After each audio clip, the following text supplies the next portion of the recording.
చంద్రబాబు వెన్నుపోటుకు రెండేళ్లు కార్యక్రమంలో భాగంగా కావలి పట్టణంలో వైఎస్సార్ కాంగ్రెస్ పార్టీ ఆధ్వర్యంలో భారీ నిరసన ర్యాలీ నిర్వహించారు.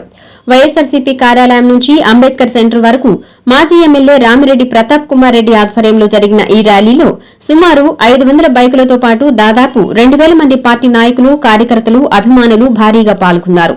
భారీ సంఖ్యలో తరలివచ్చిన కార్యకర్తలు చంద్రబాబు ప్రభుత్వానికి వ్యతిరేకంగా నినాదాలు చేస్తూ ప్రజా వ్యతిరేక విధానాలను ఖండించారు. ఈ ర్యాలీలో రామిరెడ్డి ప్రతాప్ కుమార్ రెడ్డి మాట్లాడుతూ ఎన్నికల ముందు ఇచ్చిన హామీలను అమలు చేయడంలో కూటమి ప్రభుత్వం పూర్తిగా విఫలమైందన్నారు.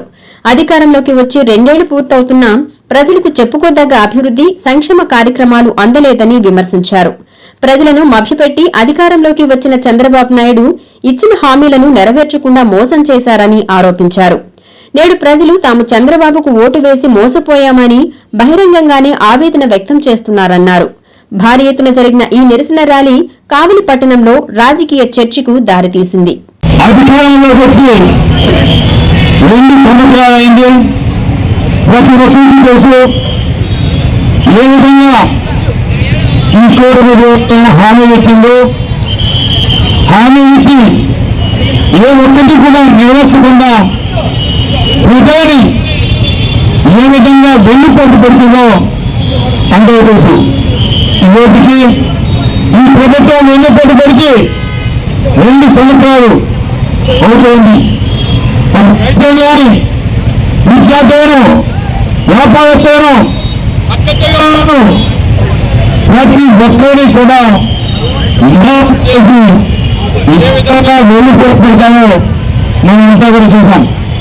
ముఖ్యంగా నిరుద్యోగ యువతని ఏ విధంగా మోసం చేశారో కూడా మనం చూస్తా ఉన్నాం. ఎందుకంటే బీఎస్పీ కండక్ట్ చేశారు. అదే గతంలో